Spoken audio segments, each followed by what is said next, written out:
राजा जनक अपनी आत्मज्ञान की स्थिति का वर्णन करते हुए मुनि अष्टावक्र से कहते हैं, क्व प्रमाता प्रमाणम वा, क्व प्रमेयम, क्व च वा प्रमा, क्व किंचितत्वम, क्व न किंचित वा, सर्वदा विमलस्य में। सर्वदा विमल रूप मुझको कहां प्रमाता, कहां प्रमाण, कहां प्रमेय और कहां प्रमा है, कहां किंचित है और कहां अकिंचित। जनक अपनी आत्म स्थिति का वर्णन करते हुए कहते हैं कि मैंने आत्मा को न जाना है न पाया है, क्योंकि मैं उससे भिन्न नहीं हूं, मैं स्वयं आत्मा ही हूं। अज्ञान के ही कारण मैं अपने को शरीर, मन, इंद्रियां आदि समझता था एवं आत्मा को अपने से भिन्न समझता था। यदि आत्मा मुझसे भिन्न होती तथा मैं आत्मा को पा लेता या उसका मुझे बोध होता तो उसको सिद्ध करने के लिए मुझे प्रमाण देने पड़ते। यह ज्ञान या बोध क्या है, कैसा होता है, क्या अनुभूति होती है, इसकी व्याख्या करनी पड़ती। किंतु मैं प्रमाता नहीं हूं, क्योंकि बोध मुझसे भिन्न नहीं है। मैं बोध भी नहीं हूं, क्योंकि मैं तो आत्मा हूं जो स्वयं बोध स्वरूप है। इसलिए प्रमाण की भी आवश्यकता नहीं है। प्रत्यक्ष को क्या प्रमाण चाहिए? सत्य तो साक्षात है, प्रत्यक्ष है, फिर प्रमाणों की क्या आवश्यकता? आत्मा प्रमेय भी नहीं है। मुझ में किंचन अकिंचन का भाव भी नहीं है, क्योंकि आत्मा होने से मैं सब कुछ हूं तथा विमल स्वरूप हूं। राजा जनक कहते हैं, क्व विक्षेपः, क्व च ऐकाग्र्यम, क्व निर्बोधः, क्व मूढ़ता, क्व हर्षः, क्व विषादो वा, सर्वदा निष्क्रियस्य में। जनक कहते हैं, सर्वदा क्रिया रहित मुझको कहां एकाग्रता है, कहां ज्ञान है, कहां मूढ़ता है, कहां हर्ष है, कहां विषाद है। समस्त विक्षेप चित्त के कारण है। विक्षेप चित्त की वृत्तियां पैदा करती हैं। इन विक्षेपों को दूर करने के लिए एकाग्रता की साधना करनी पड़ती है। किंतु आत्मज्ञानी के सभी विक्षेप शांत हो जाते हैं। वह केवल आत्मा में स्थित रहता है। वह क्रिया रहित हो जाता है, क्योंकि आत्मा क्रिया करती ही नहीं। वह तो ऊर्जा मात्र है जिससे अन्य अंग क्रिया करते हैं। इसलिए जनक कहते हैं कि मैं आत्मा होने से सर्वदा क्रिया रहित हूं, मुझ में विक्षेप नहीं है, इसलिए एकाग्रता की भी आवश्यकता नहीं है। आत्मा होने से मेरे में न तो अज्ञान है, न मूढ़ता, न हर्ष, न विषाद। आत्मा तो इन सबसे परे चैतन्य ऊर्जा मात्र है। मैं वही हूं। जनक कहते हैं, क्व चैव व्यवहारो वा, क्व च सा परमार्थता, क्व सुखम क्व च वा दुःखम, निर्विमर्शस्य में सदा। सदा निर्विकार रूप मुझको कहां यह व्यवहार है और कहां वह परमार्थता है, कहां सुख है अथवा कहां दुख है। जनक कहते हैं कि मैं आत्मा हूं, अतः मैं सर्वदा निर्विकार हूं, इसलिए यह व्यवहार और परमार्थता मुझ में नहीं है। ये तो मन के ही धर्म है। सुख दुख भी मन के धर्म है। आत्मा सुख दुख से परे है, इसलिए आत्मा होने से मैं इनसे परे हूं। जनक आगे कहते हैं, क्व माया, क्व च संसारः, क्व प्रीतिर विरतिः क्व वा, क्व जीवः, क्व च तद् ब्रह्म सर्वदा विमलस्य में। वे कहते हैं, मुझ सर्वदा विमल स्वरूप को कहां माया है और कहां संसार है, कहां प्रीति है अथवा कहां विरति है, कहां जीव है और कहां वह ब्रह्म है। आत्मज्ञान की अंतिम उपलब्धि में सभी भेद गिर जाते हैं, केवल एक चैतन्य शेष रह जाता है। यह माया है, यह ब्रह्म है, यह आत्मा है, यह संसार है। प्रीति और अप्रीति, जीव और ब्रह्म इत्यादि के समस्त भेद अज्ञान के कारण ही तो हैं।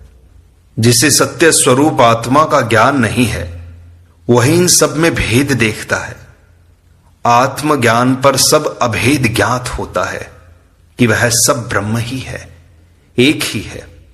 उसी का सारा विस्तार है, भिन्नता मात्र भ्रांति है। इस भ्रांति का मिटाना ही ज्ञान है, वही सत्य है। जनक कहते हैं, क्व प्रवृत्तिर निर्वृत्तिर्वा क्व मुक्ति ही क्व च बंधनम कूटस्थ निर्विभागस्य स्वस्थस्य मम सर्वदा।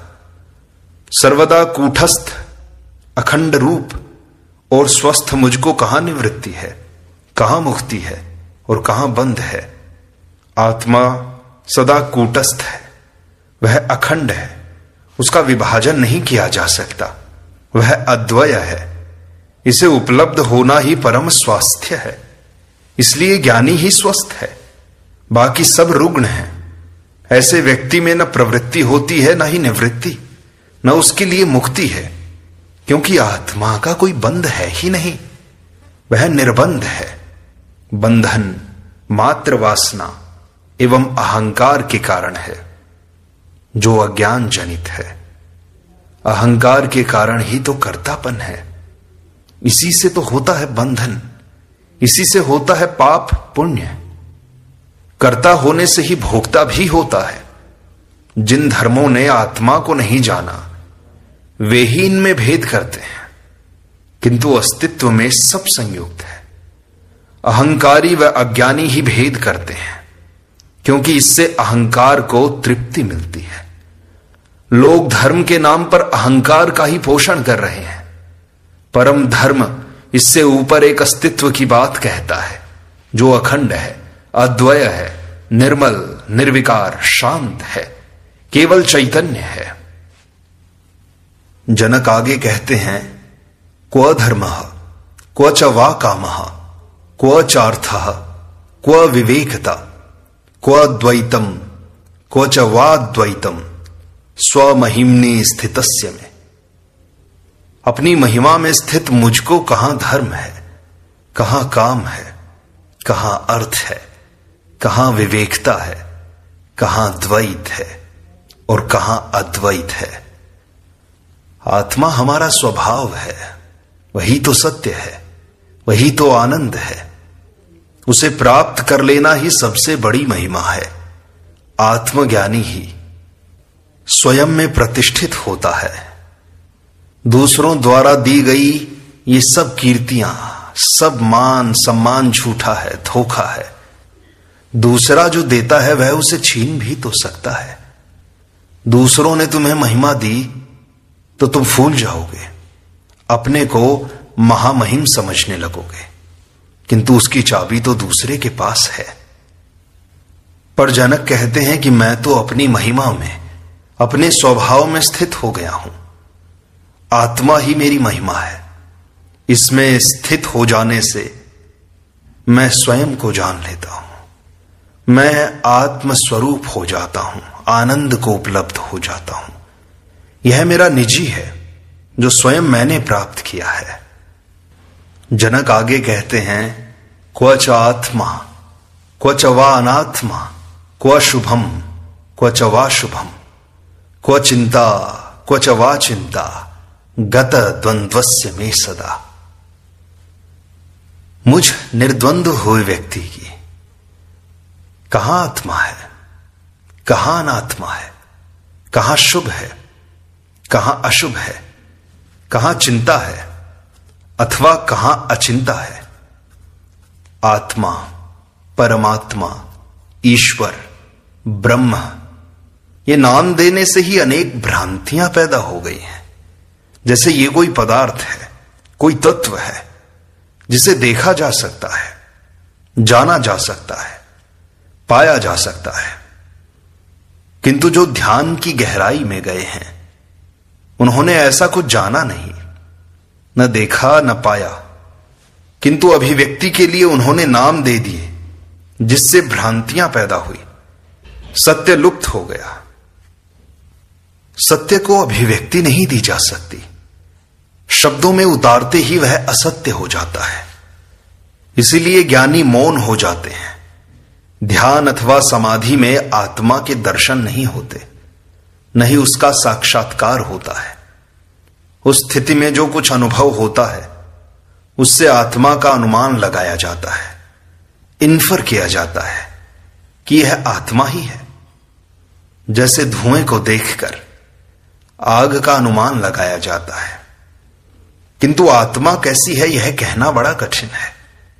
इसलिए ज्ञानियों की अभिव्यक्ति भिन्न भिन्न पाई जाती है। जो भी आत्मा के बारे में कहा गया है वह पूर्ण सत्य नहीं है। लाओ त्से ने इसे सत्य कहा, महावीर ने इसे आत्मा कहा, उपनिषदों ने इसे तत् कहा, बुद्ध ने अनात्मा कहा, शून्यवादियों ने शून्य कहा, ज्ञानियों ने ज्ञान कहा, भक्तों ने ईश्वर कहा, परमात्मा कहा, अद्वैतवादियों ने ब्रह्म कहा। जनक की अभिव्यक्ति अधिक स्पष्ट है कि उस स्थिति में पहुंचकर आत्मा अनात्मा का भेद ही समाप्त हो जाता है। वहां पहुंचकर केवल आनंद का बोध होता है। व्यक्ति शांत हो जाता है एवं ऐसी प्रतीति होती है जिसका वर्णन नहीं किया जा सकता। जहां पहुंचकर शुभ अशुभ, चिंता अचिंता का ख्याल ही नहीं रहता है, केवल चैतन्य शेष रहता है। यही चरम स्थिति है जहां पहुंचकर ज्ञानी पूर्णता का अनुभव करता है। यही उसकी महिमा है, अन्य कोई महिमा नहीं। ऐसा ज्ञानी ही महिमामय है। जनक आगे कहते हैं, क्व शास्त्रम क्व आत्मविज्ञानम क्व वा निर्विषयम मनः क्व तृप्ति क्व वितृष्णत्वम गत द्वंद्वस्य में सदा। सदा द्वंद्व रहित मुझको कहां शास्त्र है, कहां आत्मविज्ञान है, कहां विषय रहित मन है, कहां तृप्ति है, कहां तृष्णा का अभाव है। जहां द्वंद्व है वहां मन है। चैतन्य आत्मा में द्वंद्व है ही नहीं। वहां स्त्री पुरुष का भेद नहीं है। जड़ चेतन, प्रकृति पुरुष, सगुण निर्गुण, ज्ञान विज्ञान, तृष्णा तृप्ति आदि के सब भेद समाप्त होकर एक ही तत्व शेष रहता है। दो होने पर ही भेद की प्रतीति होती है। इसलिए जनक कहते हैं कि आत्मज्ञान प्राप्ति पर मैं द्वंद्व रहित हो गया। अब न मुझे शास्त्र की आवश्यकता है कि मैं उन्हें पढ़कर आत्मा को जानूं कि वह कैसी है। आत्मविज्ञान की भी मुझे आवश्यकता नहीं है, क्योंकि अध्ययन से जो जाना जाता है वह बौद्धिक होता है। मैं तो स्वयं आत्मा हूं। अतः अब मुझे शास्त्र एवं विज्ञान पढ़कर क्या करना है। मैं विषय रहित मन की भी बात नहीं सोचता। जैसा कि अष्टावक्र ने सबसे पहले सूत्र में कहा था कि विषयों को विष के समान छोड़ दो।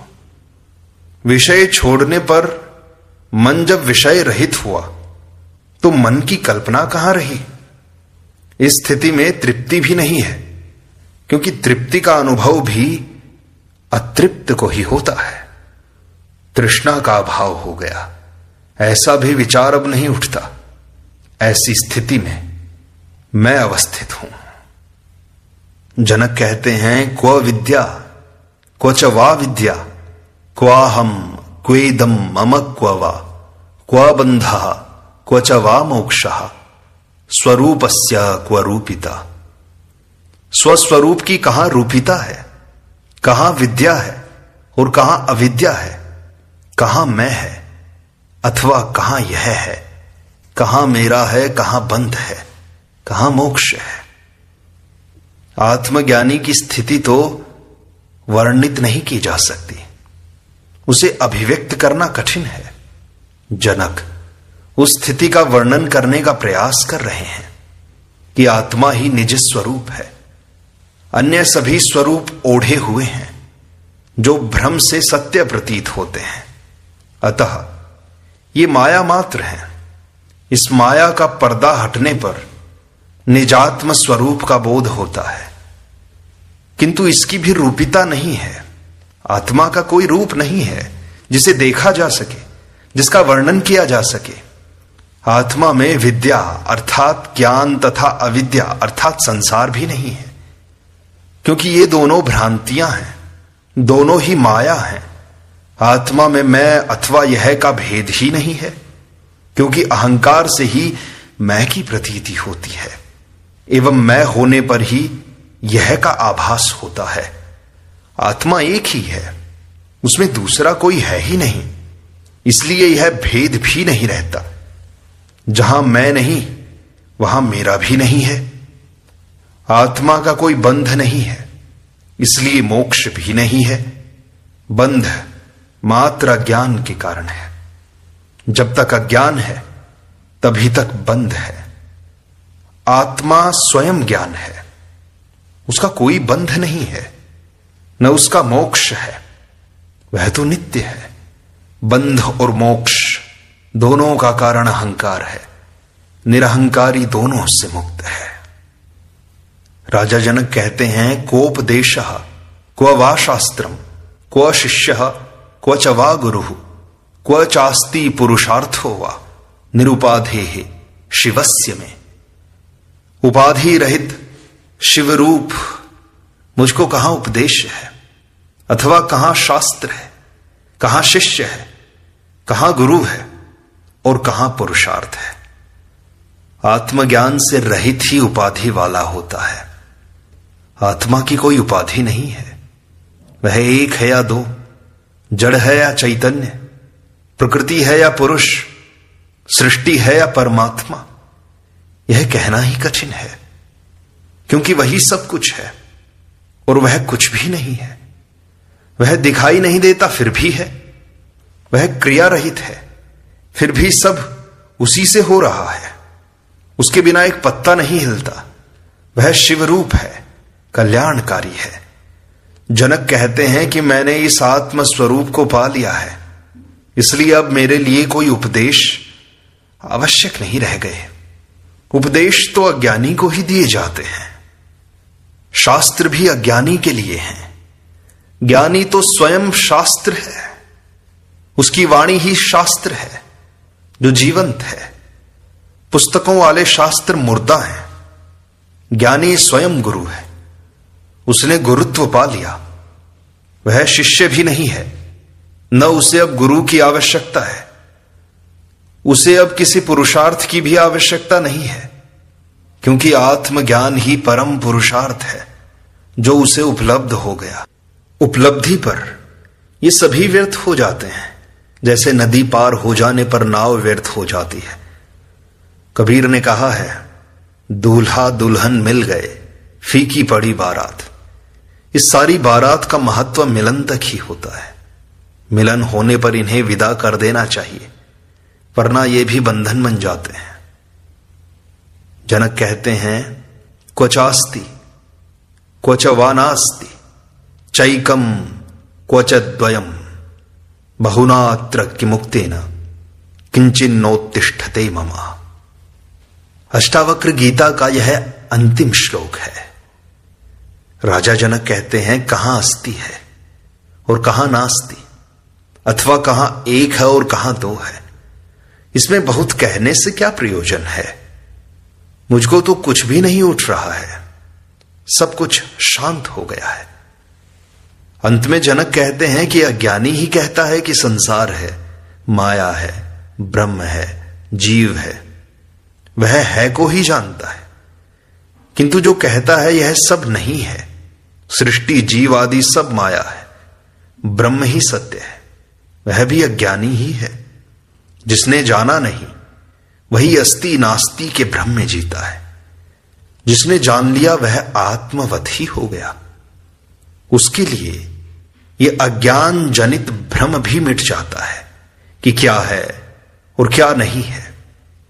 वह ऐसा भी नहीं कहता कि ईश्वर एक है, जीव उससे भिन्न है, या सभी आत्माएं ईश्वर हैं। ईश्वर अनेक हैं, क्योंकि आत्माएं अनेक हैं। वह ईश्वर और शैतान दो शक्तियां भी नहीं मानता। ये सब विचार हैं जो मन के कारण उठते हैं। आत्मज्ञानी में विचारों की तरंगे उठती ही नहीं है, सब शांत हो जाता है, कहने वाला बचता ही नहीं। कौन व्याख्या करे? ऐसा ज्ञानी उसी एक परम तत्व में विश्राम करके स्थित रहता है।